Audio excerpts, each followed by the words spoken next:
மக்கள் எல்லாருக்கும் வணக்கம். எல்லோரும் எப்படி இருக்கிறீங்க? நல்லா இருக்கிறீங்களா? இந்த ஆள் மிஷின் மட்டும் விற்றுட்டுருக்கிறாப்புல. ஆனால் வந்து இந்த ஆள் வீட்டில் ஒரு மிஷினை போட்டு வேலை செய்வாங்களா அப்படின்னு உங்களில் பல பேருக்கு ஒரு கேள்வி இருக்கும்.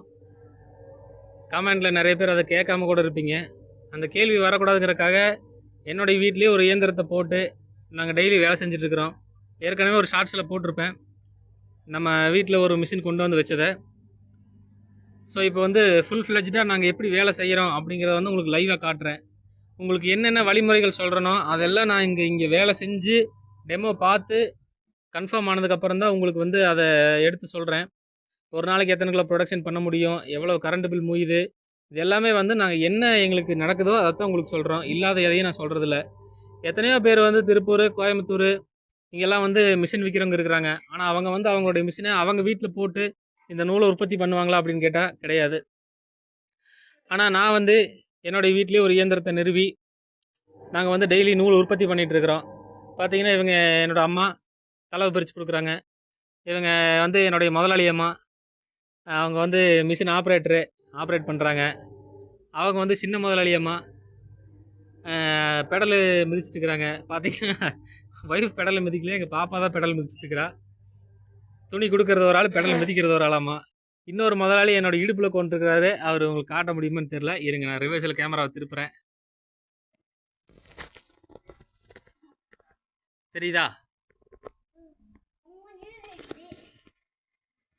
தம்பி? தெரியலையா? இவர் தான் இன்னொரு முதலாளி. நான் வெறும் தொழிலாளி. பார்த்திங்கன்னா இந்த மாதிரி நாங்கள் டெய்லி வந்து இந்த மாதிரி தளவு பிரிக்கிறோம். தளவு வந்து ஒரு ஆள் பிரித்து கொடுத்தாக்க அவங்க வந்து மிஷினில் உட்காந்து அதை நூலாக பிரிச்சிடுறாங்க.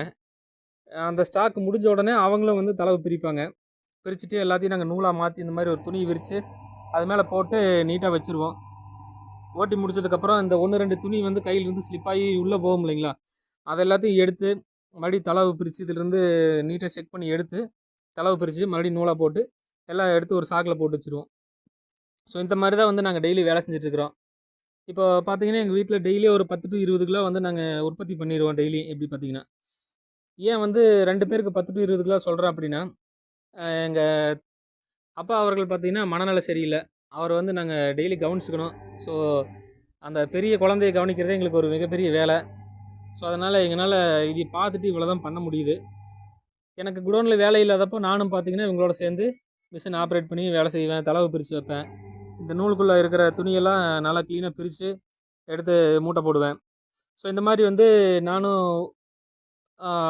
எல்லாம் கலந்து நாங்கள் எங்கள் வீட்டில் எல்லாருமே கலந்து தான் நாங்கள் இந்த வேலை செஞ்சுட்ருக்குறோம். ஸோ வந்து இந்த மிஷின் வந்து ஒரு சக்ஸஸாக ஃபெயிலியரா அப்படின்னு நிறைய பேருக்கு ஒரு மனசுக்குள்ளே இருக்கும். என்னுடைய வீட்டில் நானே போட்டு நூலை உற்பத்தி பண்ணிகிட்ருக்கிறேன். அப்படிங்கும்போது நீங்கள் புரிஞ்சுக்கலாம், இந்த மிஷின் வந்து 100% சக்ஸஸ் ஆனதுனால தான் வந்து என்னுடைய வீட்டில் நாங்கள் போட்டு இந்த நூலை உற்பத்தி பண்ணுறோம். ஸோ இதே நான் என்னென்ன வீடியோவில் சொல்கிறேனோ அது எல்லாமே வந்து நாங்கள் இந்த மிஷினில் உட்காந்து டெமோ பார்த்தது தான். சரிங்களா? அதனால் வந்து நீங்கள் எல்லோரும் வந்து நம்பிக்கையாக இயந்திரத்தை புக் பண்ணுங்கள். பாருங்கள், நாங்கள் எங்கள் ஃபேமிலியாக வேலை செய்கிறோம். உங்கள் கண்ணு முன்னாடியே காமிச்சிட்டோம் லைவாக. இதெல்லாம் பார்த்தீங்கன்னா மிஷின் 50-60 கிலோ மேலே இருக்கும். கொண்டாந்து உள்ளே சேர்த்து போட்டு நாங்கள் இயந்திரத்தை வச்சு நாங்கள் தொழில் பண்ணிகிட்ருக்குறோம். ஸோ எதுக்காக மிஷினோட வெயிட்டு சொன்னேன் அப்படின்னா, நீங்கள் நினைக்கலாம் இந்த வீடியோக்காக கூட ஒரு நாளைக்கு மிஷினை கொண்டாந்து உள்ளே போட்டுக்கலாம்ல அப்படின்னு. இந்த இவ்வளோ பெரிய வெயிட்டான மிஷினை டெய்லி வெளியில் தூக்கிட்டு போயிட்டுலாம் வந்துட்டுருக்க முடியாது. ஏற்கனவே ஒரு ஷார்ட்ஸ் போட்டிருப்பேன் எங்கள் வீட்டில் மிஷின் இருக்குதுன்னு சொல்லிட்டு. ஸோ அதெல்லாம் பார்த்தீங்கன்னா உங்களுக்கு புரியும். சரிங்களா? ஸோ வந்து மக்கள் எல்லோரும் நம்பிக்கையாக வந்து நம்ம இயந்திரத்தை எடுங்க, நல்லபடியாக வந்து தொழில் பண்ணி கொடுங்க. துணி எடுங்க, நூலை ஓட்டி கொடுங்க. நம்ம மிஷின் பார்த்திங்கன்னா 40,000 கொடுக்குறேங்க.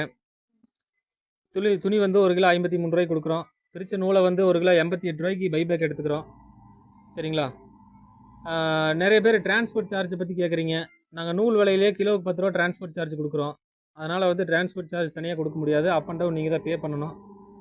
அதே மாதிரி நூல் வந்து எத்தனை நாள் கழிச்சு பேமெண்ட் குடுப்பீங்கன்னு கேட்குறாங்க. நூல் வந்து நான் ரிசீவ் பண்ணதுலேருந்து 1 நாள் உங்களுக்கு டைமு. ஏன்னா, அந்த நூல வந்து நான் உதறி செக் பண்ணணும்.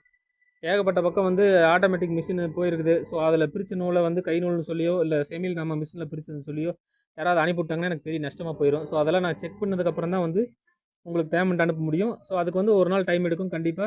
நூல் நான் ரிசீவ் பண்ணதுலேருந்து 1 நாள் உங்களுக்கு கம்பல்சரி பேமெண்ட் வந்துரும். யாரும் கவலைப்பட வேண்டாம். அதே மாதிரி பணம் கட்டினா எத்தனை நாள் கழிச்சு மிஷின் எடுக்கலாம்னு கேட்குறீங்க. பணம் கட்டினா அன்னைக்கு அன்னைக்கே மிஷின் எடுத்துக்கலாம்.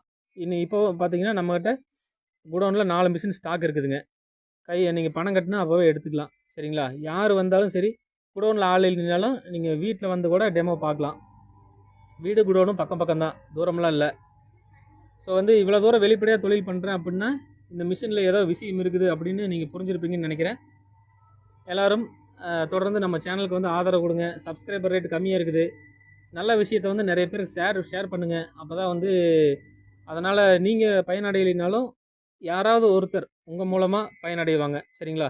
ஒரு தொழில் இல்ல, வீட்ல இருந்து நாங்க பண்ற மாரி ஒரு தொழில் வேணும்னு நெறைய பேர் நெனச்சிட்டு இருக்கிறாங்க. அவங்களுக்கு வந்து இது ஒரு அருமையான தொழிலுங்க. நூலோட குவாலிட்டி பார்த்தீங்கன்னா, கையில பிரிச்ச மாரியே பக்காவா இருக்கும். ஏன்னா, தளவு வந்து நம்ம கையில தான் எடுக்கிறோம். அதனால குவாலிட்டி மாறுறதுக்கு எந்த விதமான வாய்ப்பும் இல்ல. மிஷின் பார்த்தீங்கன்னா, ஜஸ்ட் உங்களுக்கு இழுக்குது அவ்வளோதான். ஸோ, இதில வந்து பாதி வேலை நம்மளுக்கு குறைஞ்சிருதுங்க. சரிங்களா? இப்போ கையில பிரிக்கிற மாரி இருந்தா, ஒரு நாளைக்கு 2 பேர் சேர்ந்து மேக்ஸிமம் 5 கிலோ தான் பிரிக்க முடியும். ஆனா, இந்த மிஷினோட சேர்த்து நீங்க வேலை செஞ்சீங்கன்னா, ஒரு நாளைக்கு 2 பேர் சேர்ந்தா ஒரு 20 கிலோ வரைக்கும் நீங்க பிரிக்கலாம். இதே ஒரு ஆள் தனிப்பட்ட முறையில் செஞ்சா, ஒரு 10 மணி நேரத்துக்கு 8 கிலோ இந்த மாரி நீங்க 8 கிலோ, 10 கிலோ இந்த மாரி வந்து நீங்க தாராளமா பிரிக்கலாம். ஆனா வந்து கொஞ்சம் எக்ஸ்பீரியன்ஸ் ஆகணும். அவ்வளோதான் விஷயம். சரிங்களா? நன்றி, வணக்கம்.